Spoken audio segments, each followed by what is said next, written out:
Hi, I'm Royce Morales. I'm a transformational facilitator and the founder of Perfect Life Awakening, and I'm also the author of 3 books that talk about my teachings. Now, today I'm going to talk about fear. Scary. Anyway, I find that most of us from day one have been taught that fear is not a good thing, that we've got to suppress it and deny it and never admit it. So that causes a lot of problems, all those unadmitted fears. And we walk around thinking nobody else is afraid, but everybody is afraid. So I'm going to talk about what happens and what fears feel like and just all kinds of miscellaneous things about fear in this video. So the first thing I want to say is, like I started to say a second ago, we're all running around in terror, all of us, every human being on this planet. And we've learned ways to suppress it and deny it and not recognize it. And we think we're doing fine, but it's there. It's always interesting to me when people call themselves an anxious person. Well, we're all anxious people.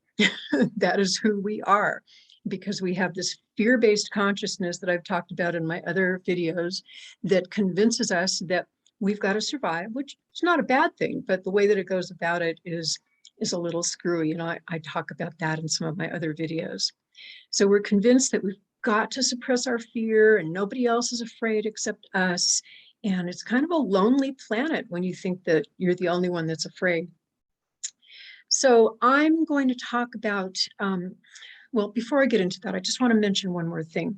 We're making choices from fear every second of the day. And a lot of times we choose like the lesser of 2 fears. So for example, should I eat that piece of cake or should I eat the fruit? So which one is the lesser of the 2 fears? And that's the one that I choose. Maybe I'm more afraid of being thin than I am of being overweight. So I'll choose the one that looks like it's going to be safer for me. So it's a really weird thing, but that's what we do. The choices that we make are based on what our fear is symbolic of. So for example, let's say I'm terrified of success, but I'm not really in touch with that. But let's say that's a subconscious fear that I have going on.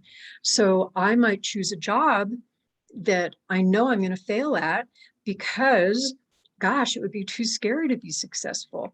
So again, all of this is subconscious. We're choosing the lesser of 2 fears or whatever one thing symbolizes to us.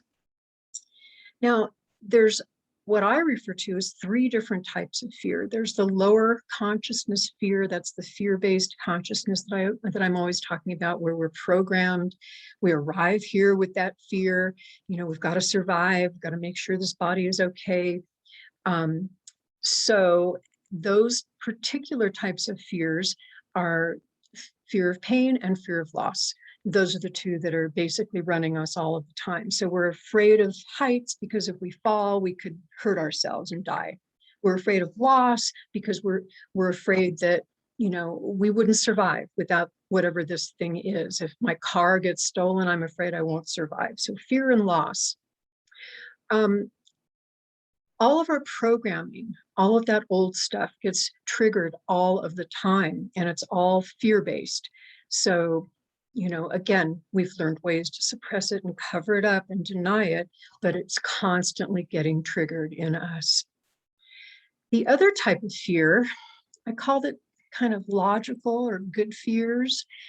They're helpful, but things like logically, you shouldn't stick your face in a lion's mouth, that kind of thing. You shouldn't cross the freeway in the middle of rush hour, that sort of thing. So those are some logical fears that, obviously our parents probably instilled that in us, or society instilled that in us. And by the way, parents are really good at instilling fears in us. We just buy right into all that stuff that they say to us. So, it does have its healthiness. It does help to know that you shouldn't stick your head in a lion's mouth. But, a lot of those logical, good sounding fears are still based on our programming. Now, the third kind of fear, which sounds kind of like an oxymoron, but It's what I refer to as, quote, higher consciousness fear. And what that really is your higher consciousness is it's your intuition, it's your knowingness, it's your truth, so to speak. And your higher consciousness will try to steer you away from certain things that you're just not supposed to go through. So intuitively, you know that you're not supposed to take that job, or intuitively you sense that you're not supposed to marry that woman. That would be what I refer to as a higher consciousness fear, which really isn't from fear. It's from a real profound higher consciousness knowingness of your path and your purpose, that sort of thing. A lot of times those particular, quote, fears are illogical. It's like, well, logically speaking, I should take that job. Well, you might find out after a year at that job, oh, I should have listened to my higher consciousness intuition. It was kind of trying to tell me I shouldn't do this. So a lot of times we find out later why we should have listened. So how are we in touch with our fears? Whether we know it or not, like I've been saying, we are afraid all the time, but usually fear shows up by other emotions getting triggered. So for example, maybe I'm afraid of going to this party, and all of a sudden, I'm like not in touch with that, because logically speaking, I should go to a party and I should have fun. But all of a sudden I'm feeling very sad and I don't know why. That is showing me that there's some kind of a fear underneath that sadness that I'm in denial of. It's kind of like a hierarchy. So fear is always on the bottom, but above it, there's sadness, there's anger, there's all kinds of other negative emotions, but everything is covering up fear. And when you start to realize that and you start to see that, wow, gosh, I'm just like a fear cover-upper with everything I'm doing. It's pretty amazing. So start to notice those other negative emotions and see what the fear is that's being covered up.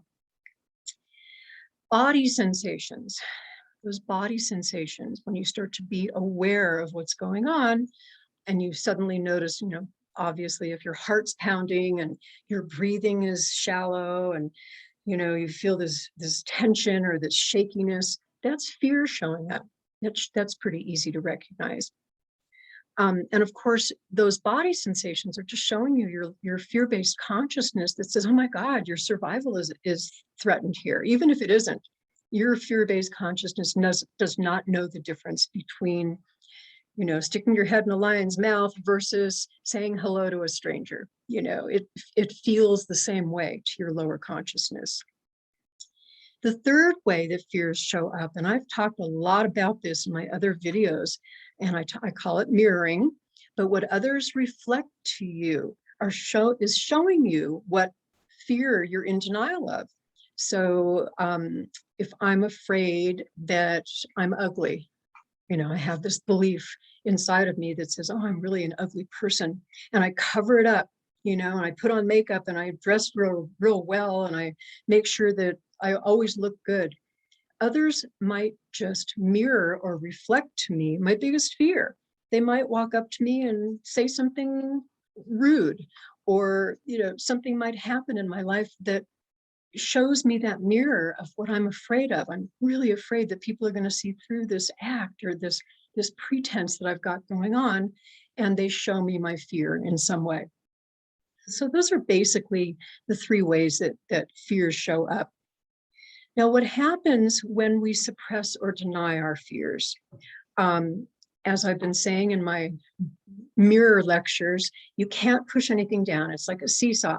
So if I'm pushing one side down, it has to come up somewhere. So if I'm pushing my fear down, it's going to come up in some way in my world. Others are going to act on it. I'll just tell you a quick story. And this is a really true to life story. I like using my own life as an example. I was terrified of my anger.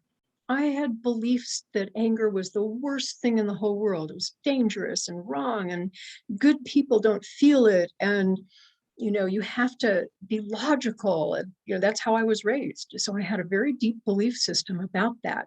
And when I married my husband, he started just doing things like getting so pissed off all the time and putting his hand through walls. And, he was just angry all the time. And, he was one of my students. So we had a wonderful talk about this. And I realized that he was the other side of my seesaw. He was acting on my biggest fear about myself. He was acting on my anger that I couldn't allow myself to act on. And when I got in touch with that and what that was about, and did the inner work about it and let go of that silly belief that it wasn't okay to be angry, guess what? He stopped having to act on that. So it's really miraculous to do that. So I was starting to talk about what happens when we deny our fears. Other people reflect them to us. We numb out in life. So again, everything that's suppressed is taking its toll on us. We start to feel numb. We can't feel joy anymore. Our body gets affected by it. We start attracting more and more fear into our life to wake us up, etc. I could go on and on about this, but I think you get the idea. And what else? I'm just kind of looking through my notes here. So once we realize that we're in fear, what do we do about that? There's a few things you can do. Of course, the most important thing to do is to really see what's going on. Why is this fear triggered? What is the source? And I can definitely help you with that. I do inner work with people to discover the real root cause or the core issue that's being triggered. But until you can get yourself to do that kind of work, it's wonderful to do a little bit more superficial work with your fear. So the first step is to recognize it, to notice that, oh, my body is showing me that I'm in fear, or all these mirrors are showing me that I'm in fear. So recognizing it, stop for a moment and focus on yourself, or, sit down with your journal, or give yourself a few minutes alone somewhere so that you can really see that you're in fear. So notice the body sensations. Notice the part of you that is trying to fight or flee. Those two ways of dealing with fear are your primal lower consciousness, fear-based consciousness, whatever you want to call it. That's its way of dealing with fear. Leave the situation, fight the situation. And there's a third one called freeze. Fight, flight, freeze, those 4 Fs. Notice yourself doing that, and undoubtedly there's a fear that's been triggered. Notice that there's a desire to change something. You suddenly want to manipulate something. If that's going on, then there's some kind of a fear that was triggered. And it can be silly, you're pissed at your husband for leaving the toilet seat up or whatever it is. What is that fear? What is that about? And when you start to do a little delving in that, you'll discover that it was some kind of a fear that was triggered. Know for a moment that you are an empowered being and you don't need to buy into your fears. You don't need to take action. Gosh, if the world could only know this, spread this video around. We don't have to take action with our fears, especially if our fear has turned into anger. You can stop and look at it and see what it's about. You don't have to take action, really and truly, you don't. Sometimes, and I've done this a lot in my life, sometimes if you acknowledge the worst case scenario, the whole issue starts to look silly. So I'm afraid of going out on this date because I'm afraid that he's going to be a jerk. And what I'm really afraid of, he's going to really like me. And what I'm really afraid of is, what am I going to do if he really likes me and he finds out something about myself that I'm in denial of? You can kind of see that it goes down. And I probably shouldn't have used such a profound example. Even the silliest of examples you can use. I'm afraid that, I'm going to be living in the street somewhere. I'm afraid that I'm going to be eating dog food. I'm afraid that I'm going to be, just kind of get to the point where you can see, none of those things are really going to happen. Chances are, hopefully. But take a look at the worst case scenario and get to the point where it's kind of like ridiculous that that's not going to happen. Now, the most important thing to do, besides, of course, finding out the source of why that fear was triggered, the second most important thing to do is to acknowledge the deeper fear that's underneath the surface fear.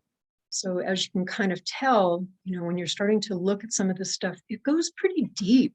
So it's not about, fear of failure. It might be fear of success. It's not about fear of connection, maybe, or disconnection. Maybe it's fear of connection. Chances are, and this is something I talk a lot about in my course, there's something that you would never think you're afraid of that's really going on.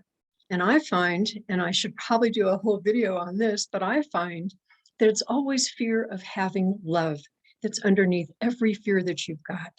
So it's not fear of losing love, that's the surface, but there's something deeper, and it's fear of having love. And why is that? Because we just don't feel deserving. We have so many beliefs and programs in us that say we don't deserve love. So we're always trying to push it away in some way.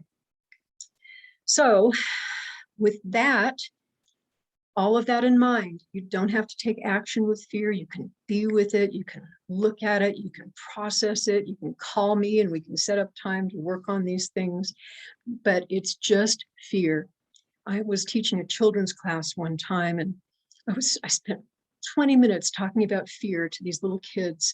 And one of those little 6-year-olds raised her hand and she says to me, "Royce, it's just fear." And I went, "Oh, you're so profound."